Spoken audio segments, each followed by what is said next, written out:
and welcome back to the channel. In today's episode, let me show you what we're working with, and it was all for free.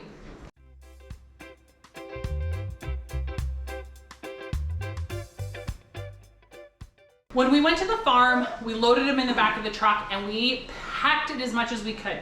I haven't done a count yet, but it's a lot. And what we had is, it is November 3rd today, so we've had these pumpkins for 2 days. And my approach to this is the kids and my husband helped me bring all of these guys into the house. I turned the truck around to have the back of the truck facing the front door.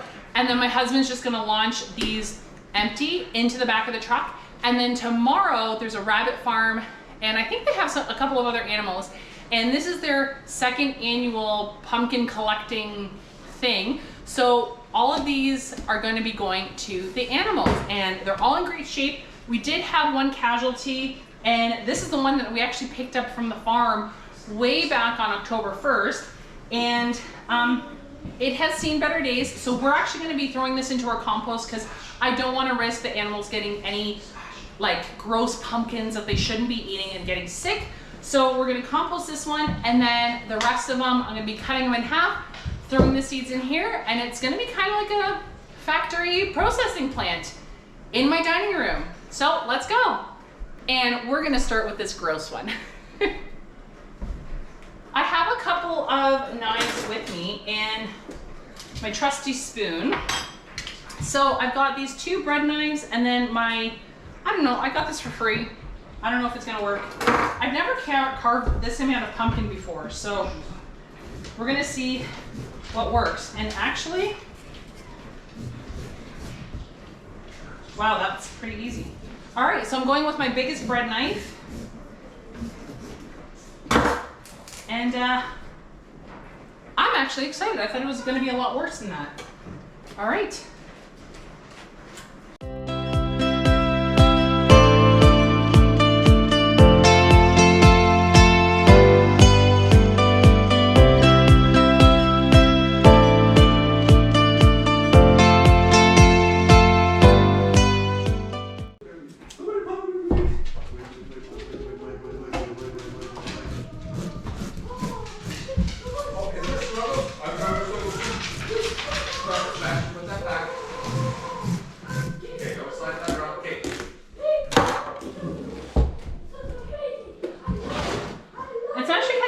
Because you would think that a big pumpkin would have lots of seeds, but the smaller ones actually have way more seeds than the big ones. So note for next year, grab more smaller ones. And that way they're going to take up less space in the truck. And when I rewatch this episode next year, this is a reminder to my future self, grab the smaller pumpkins because they have more seeds for the amount of space that they take up. How? So can I have this? Was that a big one and that had a lot of seeds? No, it seems like the smaller ones have, like they all have the same amount of seeds. No. Can I have this? No. Can I have this? What did Daddy say? No. Well, then Mama says no. At some point last year, I read in a book somewhere that you could make plant-based milk out of pumpkin seeds. As soon as I read that statement, I was obsessed. I couldn't get that concept out of my brain. All I knew is that I was going to make pumpkin seed milk for either super cheap or even better, for free. Patiently waiting for Halloween to be over this year, I had it in my head that this year was the year that I was going to get 6 months of milk for free. I actually have no idea how long these seeds will last us, but that's what I had in my brain. Now, how I was going to get this done was another thing, but I'm a stubborn person and I was going to get this done some way, somehow. I tried doing some research, but I couldn't find anyone that had done this to this kind of scale. I saw some people online with a cup of seeds here and there make the milk right away without dehydrating it, just straight out of the pumpkin, which is fine. I also had to think about how to make my seeds shelf stable because, as you all know, my freezer space is such a high value piece of real estate that I basically only had one option, and that was to make them shelf stable. I ended up turning my home into this factory assembly line in order to take the seeds out of the pumpkins and then to take the pumpkins back out onto the truck in order to donate them to the rabbit farm. But I approached the seed cleaning and preserving concept in the exact same manner. Through this process, I have learned so much about myself, my family, and the fantastic team the four of us make. And the dogs definitely help, as they absolutely love pumpkin seeds. And yes, we were tripping over them sometimes, but cleanup off the floor was definitely super fast. With the use of our floor fan, my island, and my dehydrator, I was able to work in small batches and make this huge undertaking into a great success. I wrote down in my calendar also when we started using these pumpkin seeds for milk, because I want to use that as a gauge to see how many more pumpkins we need in order to get us to about the 14 to 15 month mark, because our kids are only going to get bigger. They're only going to start eating more. And I use a lot of this milk when I make my sandwich bread, for cereals, for for oatmeal. And I figure if I have about 14 to 15 months worth of seeds, then it'll hopefully, with all of those things to consider, it'll give us maybe about 12 to 13 months worth of milk. So I'm using that as a gauge to see, okay, 78 pumpkins are worth of seeds is going to give us such and such amount.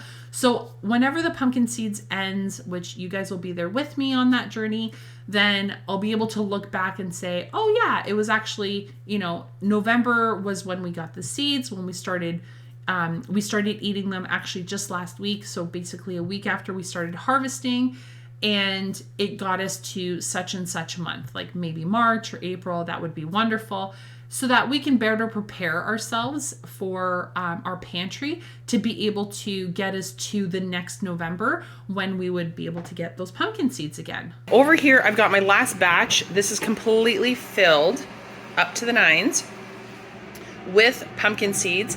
And that's all I have left. So once this is done, in about an hour, because I just turned this on maybe 5 minutes ago, I just have this little pot and we are completely done processing these, and we'll be starting on getting milk done. Good morning. It is the next day, and let me show you how the pumpkin seeds are doing.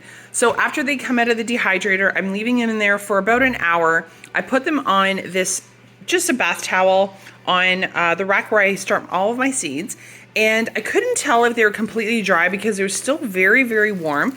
They came off the dehydrator very nicely, but I just wanted to double check because I'm so paranoid with the amount of pumpkin seeds that we're doing. I want to make sure that they're being nicely dehydrated completely. So just as an extra step, I don't really think I need to do this, but I'm just very paranoid. The clocks went back an hour last night, so for me, I'm kind of excited because I feel that that gives me an extra hour of work. So it's only 8 o'clock in the morning, and it's actually 7 o'clock, I think, with the hours. Yeah, it's actually 7 o'clock. It feels like it's 8. So I get an extra hour bonus for processing everything.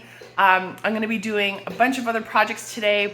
Hi guys, it's the next morning. We are on our way to grab the kids from school, and we have the entire truck filled with all of the pumpkins that we had from yesterday. And after we grab the kids, we are going to go to the farm that was advertising that they want pumpkin leftovers. So we're on our way. This is what we're working with. Just gonna put my gloves on and get started. Okay, throw it. Good job, buddy. Here, grab some more. Whoa. Whoa. Okay, ready? Go. Launch it. That's okay, you got one more.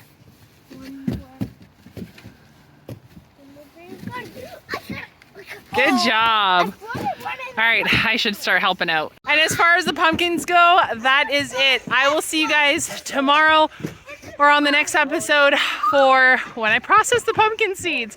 So until then, if you have snow, have an awesome snowy day. And if you're somewhere warm, I'm a little jealous right now. So enjoy those palm trees. Bye guys.